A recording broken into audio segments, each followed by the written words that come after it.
You open the fridge, you grab the tray of chicken breast. Cold, plastic, ordinary. No bones, no feathers, no sound. Nothing about it suggests it was ever a living animal, let alone one that used to hide from you in a tree. You don't think about it. Why would you? Chicken feels like it's always been there, older than the fork in your hand, older than the stove, older than memory itself. But the domestic chicken may be much younger than you think. Younger, in fact, than the pyramids. You think this is a modern food story. It's not. And if you think the answer is simply humans wanted meat, you're already headed in the wrong direction. This is a story about timing, about proximity, about a shy forest bird making one decision that changed the planet. Because familiar does not always mean ancient. Sometimes it simply means something succeeded so completely that we forgot it was ever new. Compare it for a second. Your grocery store aisle, fluorescent lights, shrink-wrapped meat, no smell, no sound, no memory of where it came from. Now compare that to a dry rice field in Southeast Asia.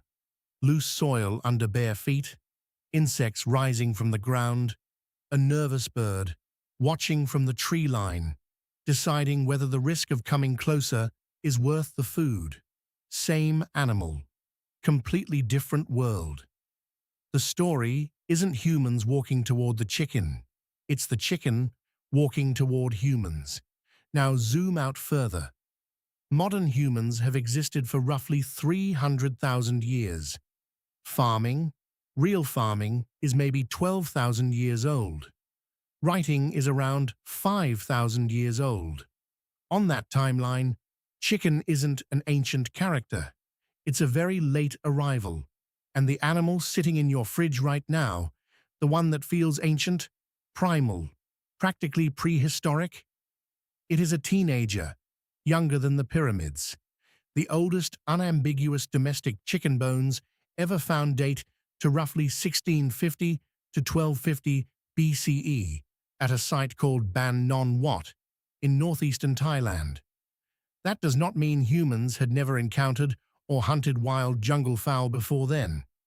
But for most of human history, we have no clear evidence of chickens living beside us as domesticated animals. So then why does it feel like it's always belonged to us? Here's the question that should actually bother you.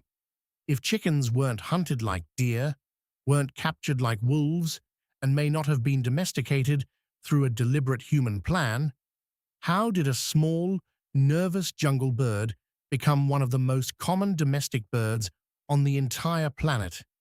You might think early humans simply wanted meat, so they caught a wild bird, caged it, and bred it. Direct, practical, a hunter's decision. That answer sounds reasonable, but it is not what the strongest evidence currently suggests. The wild ancestor of your chicken is called the red jungle fowl, a forest-edge bird that roosted in trees and kept its distance from open human space. Picture it clearly. Not a bird pacing lazily around a yard, but an animal that vanishes the instant it hears a sound. Small, fast, deeply cautious. It was not something you casually walked up to and grabbed. So humans may not have chased the chicken down. The chicken may have come to them. Around 3,500 years ago, something shifted in how communities farmed. The spread of dry rice and cereal farming created a new, food-rich edge between forest and village, fields fed by seasonal rain instead of irrigation channels.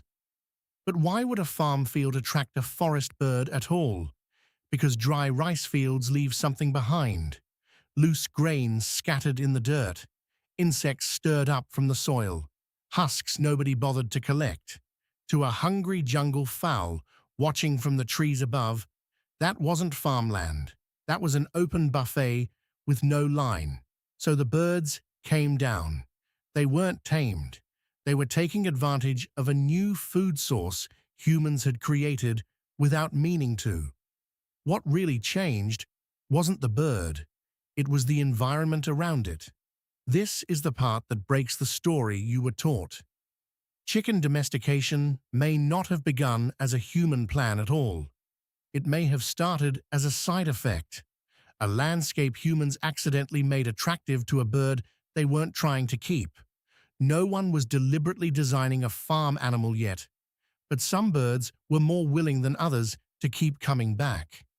A slightly bolder bird eats one more bite, survives one more season, leaves behind one more nest of chicks. At first, there may have been no breeding plan and no deliberate selection, just proximity, repeated over generations, until a wild forest bird slowly became a village bird. Pause for a second. You might be thinking, if this process was so passive, so accidental, why did it take so long for humans to actually eat them? Good instinct. Because when chickens later reached parts of Europe, they did not immediately become ordinary food. In many of the earliest archaeological sites, especially across Iron Age Europe, chickens do not first appear as ordinary food. Archaeologists have found early chickens buried whole, careful, unbutchered, sometimes placed directly beside human bodies. At some British sites, men were buried with roosters and women with hens. If these birds were simply food, their bones would carry knife marks. In these graves, they don't. Picture it. Bone fragments in dry soil, ash from an old fire nearby, a small skeleton, wings folded, placed with intention next to a human grave. This was not dinner. This was ceremony. Across Iron Age Europe, the pattern repeats often enough to matter. Chickens weren't routinely slaughtered for the table. They were kept, displayed, sometimes treated as something close to sacred. At the very least, they appear to have carried symbolic or ritual importance. Why would today's cheapest protein once have been treated like an exotic, almost divine object, an animal from a warm, distant world, valued for what it was, not what it could become on a plate? Think about that. The animal you now consider background noise used to be treated like something rare, foreign, and deeply meaningful. So what turned reverence into routine? Trade. Once chickens left Southeast Asia, they didn't stay still. They didn't spread by conquering the world. They spread by riding human trade routes. They traveled with merchants, sailors, migrants, and expanding communities, moving along the same routes that carried crops, tools, and ideas. By around 800 BCE, chickens had reached Mediterranean Europe. Not long after, evidence places them in parts of Africa too. Everywhere they landed, the pattern repeated. First fascination, then familiarity. And familiarity, given enough time, turns anything sacred into anything ordinary. It was Roman influence that helped normalize chickens and eggs as everyday food, especially in cities and military settlements across the empire. The sacred stranger from the Southeast Asian forest became, piece by piece, dinner. You might be thinking, wait, some studies claim chickens existed 6,000 years ago in China. Some claims go back even further, 9,000 years, 10,000 years. Here is where the science actually corrects itself. Ancient bird bones are notoriously difficult to tell apart.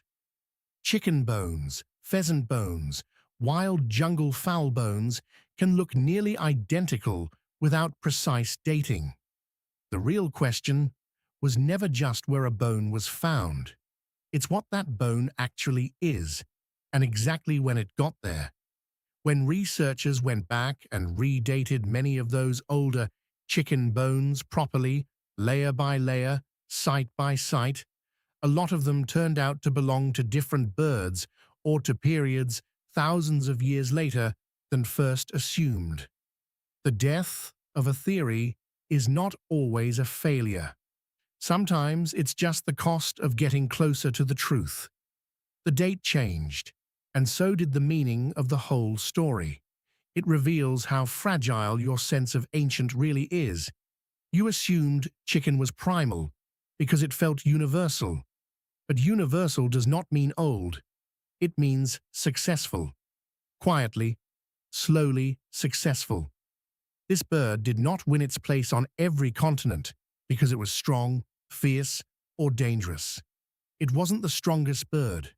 It was simply the bird most willing to tolerate humans.